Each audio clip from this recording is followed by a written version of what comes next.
has been underway for decades.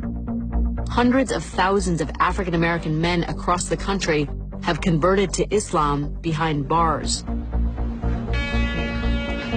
To understand why incarcerated black men are drawn to this faith, I have to go inside, beyond the checkpoints and locked doors, to the secure world where so many have found Islam. How you doing?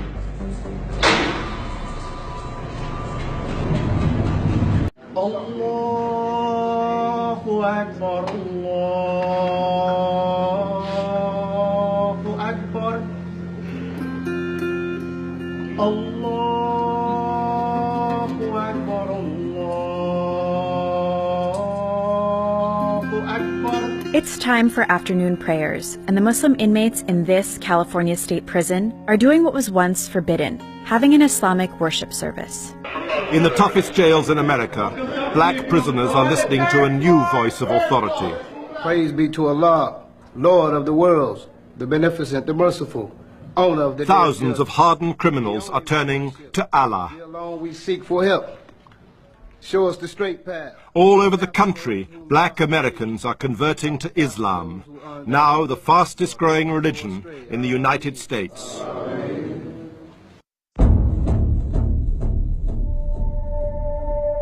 Allahu Akbar. Something radical is happening inside U.S. prisons. Allahu Akbar. How many of you all converted to Islam inside prison?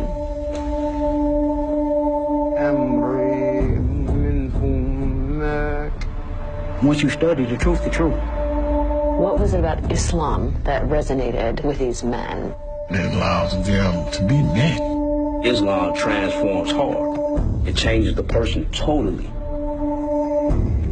But this isn't just about the lives Islam touches in prison. We are leaders. We are a community.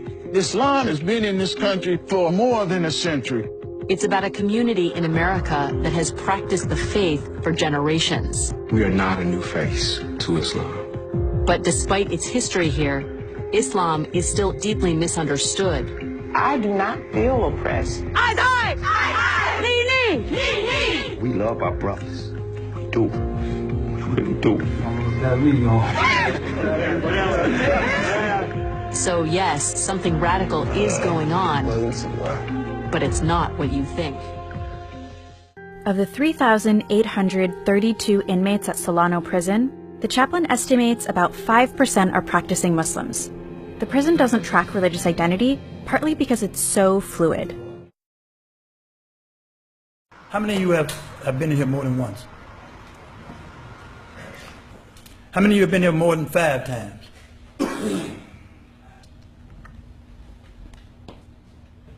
5 million people in the United States are under the supervision of the criminal justice system. If it continues to increase, this number will soon rival the 6 million enrolled in the nation's higher education system. Frightening. Across the country, Some of these men will return to the gangs after their release, but they all take Islam with them. It seems to offer hope of rebuilding the social and family ruins in the ghettos. I look in your faces, man, and it saddens me. Because every time I look at you, I see a fatherless child. How many of you have children? If you in here, who's guiding your babies? You have become Satan, the Satan's instrument to take your children and fill up the prison. One of the things that started me seeking something different was I was looking at the people that were around me who were older than I was, who had been in prison longer than me, and who had been on that same negative, self-destructive path, and me not being satisfied with what I was seeing in them. And at that time I started going to religious services. It didn't matter if it was Muslim, Christian, Jewish. I went seeking a better way, and I believed in God, so I knew that the only way I was going to change was through God.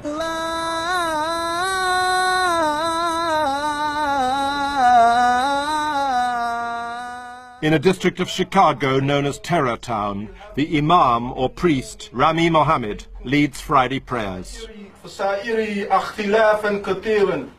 Rami spent 5 years as a U.S. Marine. He taught himself Arabic and converted to Islam while working as a prison guard. If thou hast willed our defeat, thou will be worshipped no more. Amin was once charged with a double murder. He's one of several former gang members who attend the mosque. Allah subhanahu will suffice you. Nashhadu an la ilaha illallah wahdahu la sharika lahu. Lahul mulku wa lahul hamdu yuhyi wa yumeet.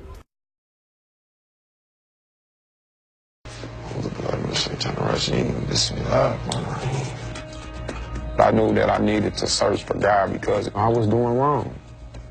I just wanted some help. I knew I couldn't do it on my own. Allah. How many of you all converted to Islam inside prison? So almost all of you. Why do you think prison is such a prime place for this to happen? I believe that we find Islam in here because you have nothing but time and books. And once you study the truth. We don't call it a religion, it's a way of life. It's full of discipline, and it's something we all need. You know, we have the example of the prophet, and I wanted to be a different man, just being a better father, being a better husband. I'm hearing stories of transformation, but these men are felons, and now they're embracing a faith that some people have come to fear. There is a perception that men convert to Islam and then become radicalized in prison. How do you respond to that? There's nothing in the Quran that teaches us to be destructive or cause harm. It's a peaceful way of life. We don't hate all non-believers. We don't hate all non-Muslims. We love people.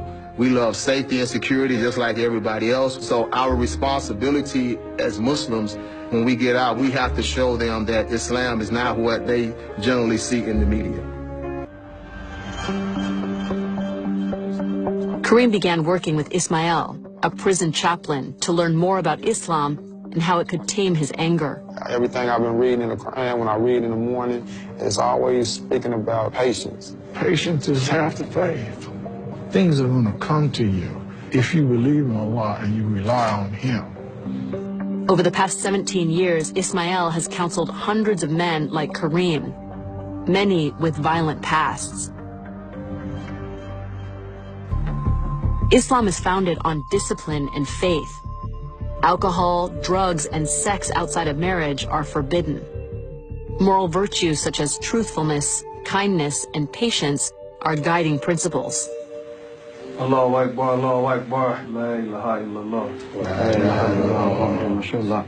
Kareem and his fellow Muslims have spent years developing those qualities in themselves. Once a week, they come together in prayer. Allahu Akbar. Allahu Akbar. The sincerity and the brotherhood that these brothers show is just so strong because that's all we have. For Kareem, one of the initial draws to the faith was that the Prophet Muhammad had companions who were the lowest members of society. His followers were outcasts. They were like us. Assalamu alaikum wa rahmatullah. In just 24 hours, Kareem will part from these brothers and be released. Structure and discipline have been easy to maintain within the strict confines of prison. But the outside world is filled with temptation. Many men try to make it and fail. When you get out there, the challenges are going to be outrageous. You're going to be tested. He's going to try to build a new relationship with people who's doing the right thing, people who's working, going to school. I'm betting on him, and I'm rooting for him. And I pray God he doesn't let himself down. Your brother Kareem is leaving here tomorrow. Does anyone have any words for him?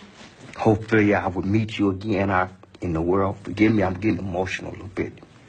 You know, because we love our brothers. We do. We really do. We love our brothers. I love you too, Rob. It's